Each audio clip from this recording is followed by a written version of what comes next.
Hi, എല്ലാവർക്കും നമസ്കാരം. ഇന്ന് ഞാൻ ഒരു പഴയ നാടൻ വിഭവമാണ് ചെയ്യാൻ പോണത്. ചിലപ്പോൾ നിങ്ങളിൽ പലർക്കും നൊസ്റ്റാൾജിക് ആയിട്ടുള്ളൊരു വിഭവമായിരിക്കും ഇത്. ഗോതമ്പ് ഒറോട്ടി, ഗോതമ്പ് ഓട്ടട അല്ലെങ്കിൽ അപ്പം എന്നൊക്കെ ഇതിനെ പറയാറുണ്ട്. പല സ്ഥലങ്ങളിൽ പല പേരാണ്. വളരെ ഹെൽത്തിയും ടേസ്റ്റിയും അതുപോലെ തന്നെ ചെയ്യാനും നല്ല എളുപ്പമായിട്ടുള്ള ഒന്നാണിത്. അപ്പോൾ ഞാനിത് വാഴയിലാണ് പരത്തി ചുട്ടെടുക്കാൻ പോകണം കേട്ടോ. വാഴയില ഇല്ലാതെയും നമുക്കിത് ചെയ്യാൻ പറ്റും.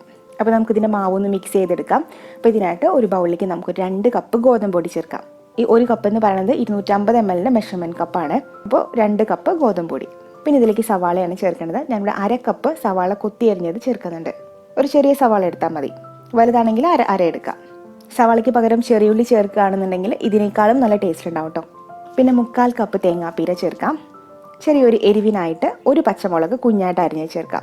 ഇപ്പോൾ കുട്ടികളൊക്കെ കഴിക്കുന്നതാണെന്നുണ്ടെങ്കിൽ നിങ്ങൾ പച്ചമുളക് ചേർത്തില്ലെങ്കിലും കുഴപ്പമൊന്നുമില്ല, ചേർക്കണമെന്നില്ല. ചെറിയൊരു എരിവിന് വേണ്ടി മാത്രം, ഒരു ഫ്ലേവറിന് വേണ്ടി മാത്രമാണ് നമ്മൾ ഒരു പച്ചമുളക് ചേർക്കണത്. പിന്നെ ഒരു ചെറിയ കഷ്ണം ഇഞ്ചി കുഞ്ഞായിട്ട് അരിഞ്ഞ് ചേർക്കാം. ഒരു 1/2 ഇഞ്ചിൻ്റെ ഒരു കഷ്ണം മതി. ഇഞ്ചി അരിയുമ്പോൾ നല്ല കുഞ്ഞായിട്ട് അരിയാം കേട്ടോ. കാരണം വെച്ചാൽ നമ്മളിത് കഴിക്കുന്ന സമയത്ത് ഇഞ്ചി വലിയ കഷ്ണങ്ങളൊക്കെ ആയിട്ട് കിടന്നിട്ടുണ്ടെങ്കിൽ നമ്മളിത് കടിക്കുമല്ലോ, അപ്പോൾ ഒരു വല്ലാത്ത ഫീൽ ആയിരിക്കും. അപ്പോൾ ചെറിയ കഷ്ണങ്ങളായിട്ട് കിടക്കുകയാണെന്നുണ്ടെങ്കിൽ കുഴപ്പമില്ല. ഇനി ഒരു തണ്ട് കറിവേപ്പില കുഞ്ഞായിട്ട് അരിഞ്ഞ് ചേർക്കാം. മല്ലിയില ഇഷ്ടമുള്ള ആൾക്കാർക്ക് മല്ലിയിലയും ചേർക്കാം. ഒരു 1/4 ടീസ്പൂൺ ഉപ്പും കൂടി ചേർത്തിട്ട് നന്നായിട്ടൊന്ന് മിക്സ് ചെയ്യാം. ഇനി നമുക്കിത് ആവശ്യത്തിന് വെള്ളം ഒഴിച്ചിട്ട് നന്നായിട്ട് കുഴച്ചെടുക്കാം. ഞാനിവിടെ 1 കപ്പ് വെള്ളം എടുത്തിട്ടുണ്ട്. ആദ്യമേ നമുക്ക് ഒരുപാട് വെള്ളം ഒഴിക്കേണ്ട, നമുക്ക് കുറച്ച് വെള്ളമായിട്ട് അങ്ങ് ഒഴിച്ച് മിക്സ് ചെയ്തുകൊണ്ടിരിക്കാം. ഇതിൻ്റെ ഒരു പരുവം നമ്മൾ സാധാരണ ചപ്പാത്തി മാവ് ഉണ്ടാക്കുന്നതിനേക്കാളും കുറച്ച് ലൂസായിട്ടിരിക്കണം.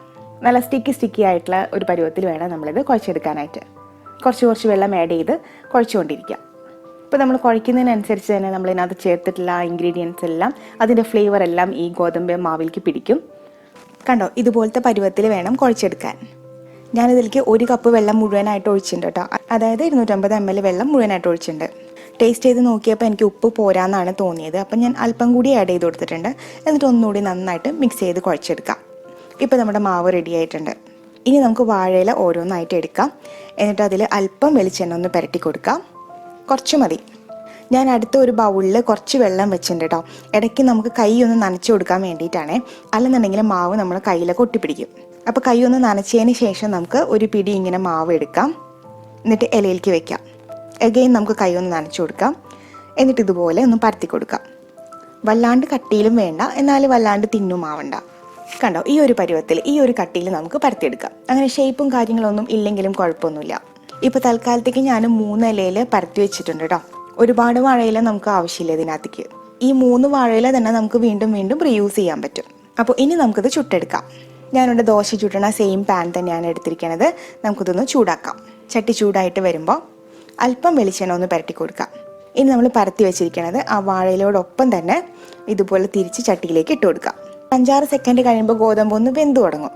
അപ്പോൾ അന്നേരം നമുക്ക് ഈസി ആയിട്ട് ഇതുപോലെ ഒന്ന് പൊക്കി കൊടുക്കാനില്ല. അങ്ങനെ ഒട്ടിപ്പിടിക്കൊന്നുമില്ല കേട്ടോ, പെട്ടെന്ന് തന്നെ ഇളകി വരും.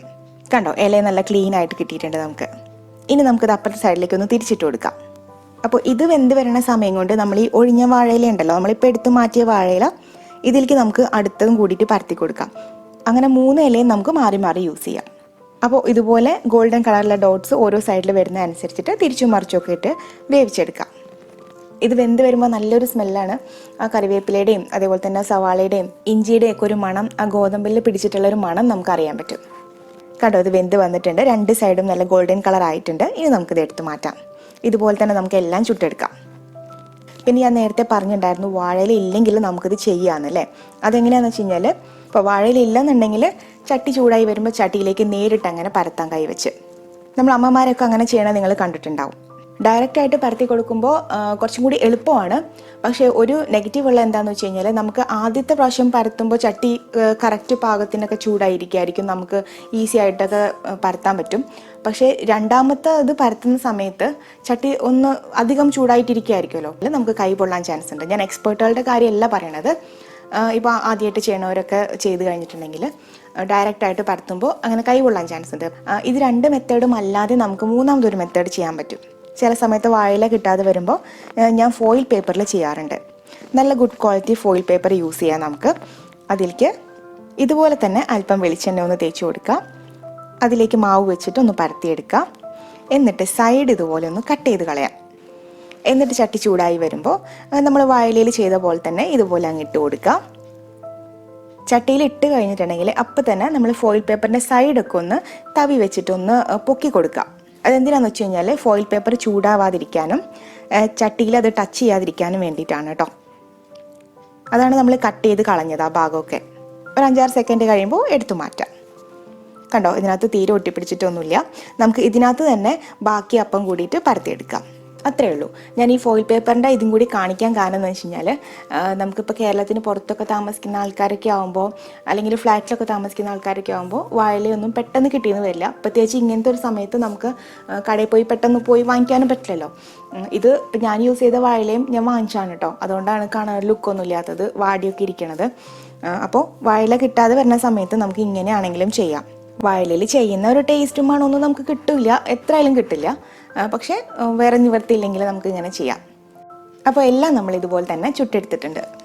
കുറച്ച് കട്ടിയുള്ളതുകൊണ്ട് തന്നെ ചപ്പാത്തി ഇപ്പോൾ നമ്മൾ 4-5 കഴിക്കുന്ന സമയത്ത് ഇത് 2 കഴിക്കുമ്പോഴേക്കും നമ്മൾ വയറ് നിറയും. എന്നാൽ തലേന്നത്തെ നല്ല മീൻകറിയൊക്കെ ഉണ്ടെങ്കിൽ ഇതിൻ്റെ കൂടെ കഴിക്കാൻ നല്ല അടിപൊളിയാണ്. പിന്നെ ചിക്കൻ കറി, കടലക്കറി, നമ്മൾ ചപ്പാത്തിയുടെ കൂടെ എന്തൊക്കെ കഴിക്കണോ അതൊക്കെ ഇതിൻ്റെ കൂടെയും അടിപൊളി കോമ്പിനേഷനാണ് കേട്ടോ. ഇത് നമുക്ക് പെട്ടെന്ന് ഉണ്ടാക്കി എടുക്കുകയും ചെയ്യാം, അധികം സമയവും വേണ്ട, ഹെൽത്തിയുമാണ് താനും. അപ്പോൾ തീർച്ചയായിട്ടും നിങ്ങളെല്ലാവരും ട്രൈ ചെയ്ത് നോക്കുക. ട്രൈ ചെയ്തിട്ട് ഫീഡ്ബാക്സ് ഒക്കെ എന്നെ അറിയിക്കുക, കമൻറ്റായിട്ട് പറയുക. എല്ലാവരും ആദ്യമായിട്ടാണ് നിങ്ങൾ എൻ്റെ ചാനൽ കാണുന്നുണ്ടെങ്കിൽ സബ്സ്ക്രൈബ് ചെയ്യുക.